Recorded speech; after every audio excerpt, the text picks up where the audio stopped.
Hey, what's going on, everyone? My name is Gio, and today we're going to be checking out Audio Assault's Reamp Studio. So sit back and check this out.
Alright guys, I hope you liked that little remix that I did of Ola Englund's Devil in White song.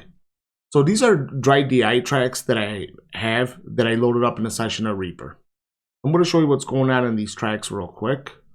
And yeah, we'll conclude this video. On my master track, I'm running Master Desk by Plugin Alliance, which is a mastering plugin. It's like kind of an all-in-one mastering plugin, if you will. I use it from time to time. I like it. But there's a ton out there that you could use. And also the plugins that are in your DAW as well. And I'm going into this glue mastering compressor by Cytomic, which is really good as well. Going into this Ozone Imager 2 plugin just to get a stereo widening effect, a little bit of it. This is a free plugin.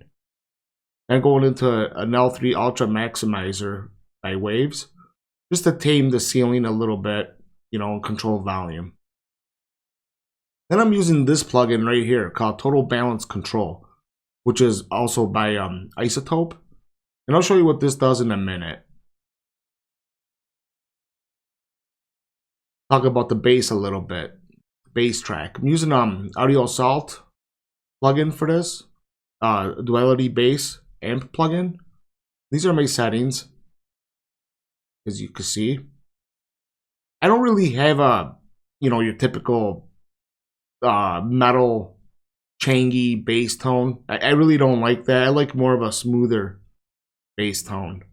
But that's what I adjusted on this bass amp sim. These are my IRs I'm using. Actually, this one right here, Ampeg.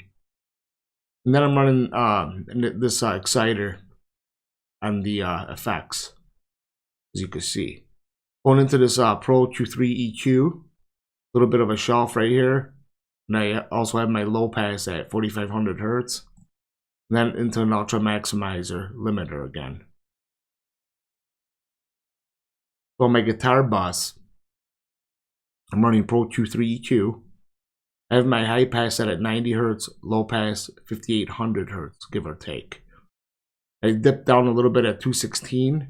Then I took out some nasty frequencies that I didn't like. Now, these frequencies, right, especially around this area, the 4K range, they're pretty whistly nasty. But like as far as like any other frequencies, if you start hunting for frequencies, you'll have like a million of these cuts. So if you can't hear it, I don't suggest that you just go hunting for them. Because if you do that, you will definitely find a ton of them. So again, if you hear it, just cut it out. If you don't, leave it alone. It's fine.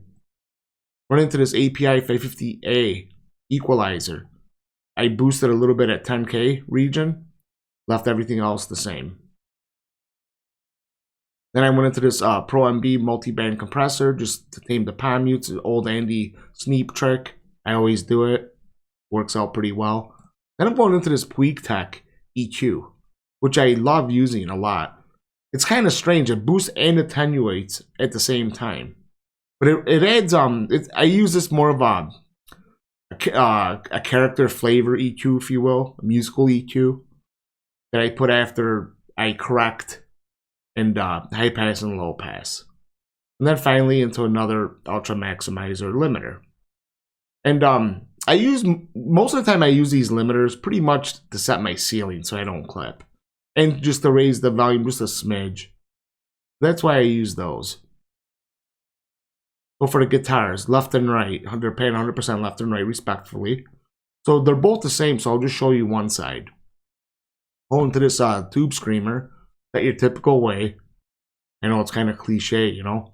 But yeah, you could maybe go a little higher on the tone, but it's fine for what this video is. And here's the amp. I'm running an Englund Fireball preset. These are my settings. For the cab, I had a hard time with this mix trying to figure out, you know, what impulse response I want to use. I tried so many of them.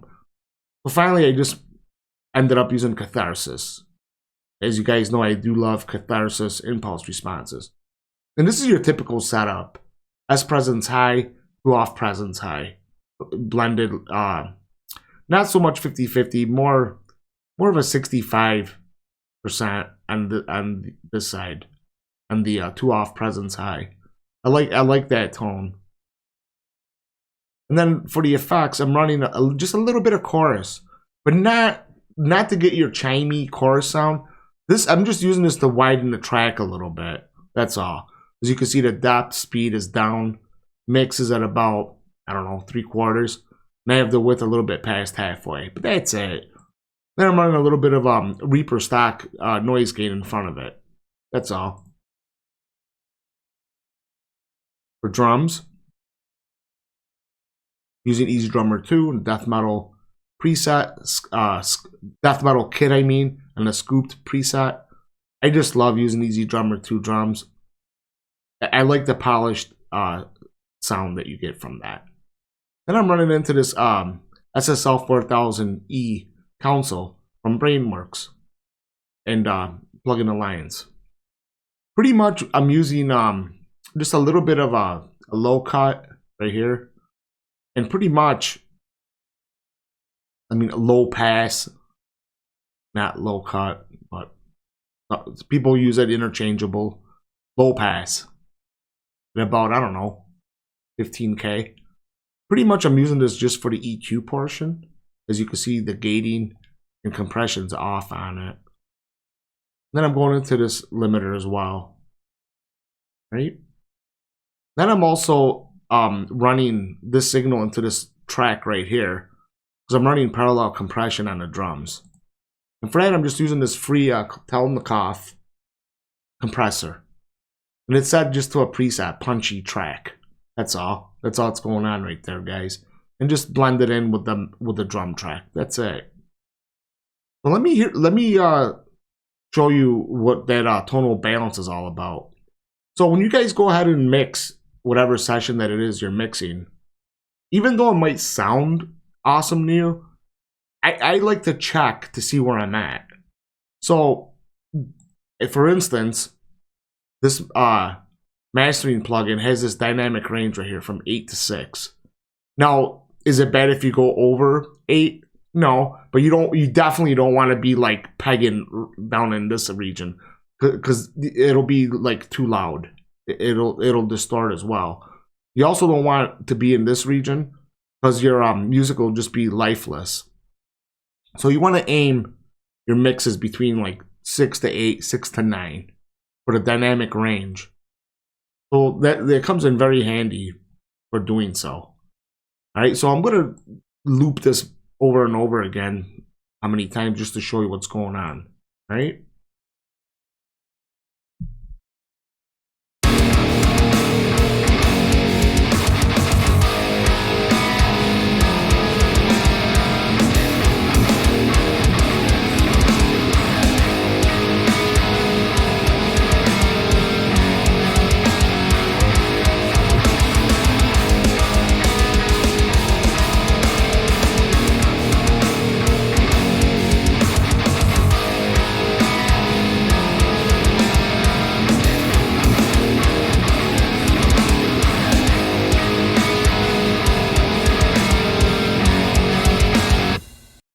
So yeah, what's this mean, right? See this line right here and this line? This is your upper limit and your lower limit.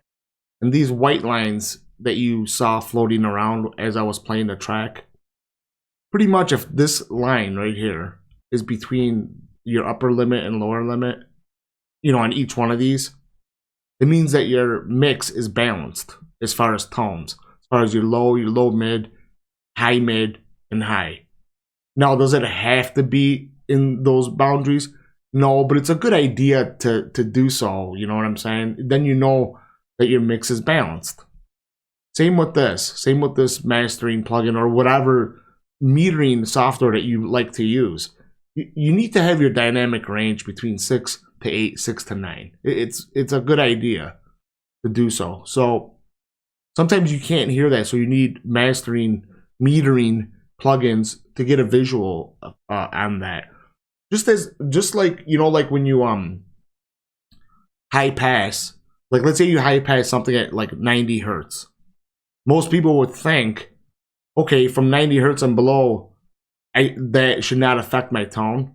However, if you use a plugin that actually gives you a visual, you know, of your frequency spectrum, of all your frequencies, like from 0 all the way to 20K, you'll be surprised how much stuff is below 90 hertz, even though you just filtered at that region. There's still quite a bit of activity below 90 hertz. So just take that for what it's worth. All right, guys. So yeah, so that's all I had to show you today. I hope you guys liked it. I hope you think some of these plugins are pretty cool to use. You guys could go try them out. A lot of these plugins, especially like this one, you try it on a trial basis, 14 days. You could check it out, see how you like it. And I don't advise you to go just buy this for $300, $325, whatever it is. Wait till they go on sale, or look in groups, right? Because sometimes people just get rid of these plugins that they just don't want or use anymore. For example, I picked up this plugin for 40 bucks. That's pretty cheap. And it's not a bad tool to have in your toolbox. So again, guys, till next time and more of these type of videos, I'll catch you guys later. See ya. Guys, you made it to the end of the video, but where the hell are you guys all running off to? If you like what I'm doing, please consider subscribing, liking, and sharing. You can now also follow me on Instagram as well as Twitter. If you have a moment, please visit my Facebook group called VST Plugins World. I now have 2 ways that you can now support the channel even further if you like. Those links are in the description of every one of my videos. And also, if you're in need of mixing or mastering services, please do not hesitate to contact me for pricing and availability based on your project needs. And lastly, guys, by further supporting my channel, you get things like videos that I don't post, one-on-one help, access to my custom mixed impulse responses, private one-on-one Skype sessions if that's necessary, private custom videos to help you with your issues that you might be facing. So again, guys, till next time, thank you very much for watching, and I'll catch you guys later. See ya.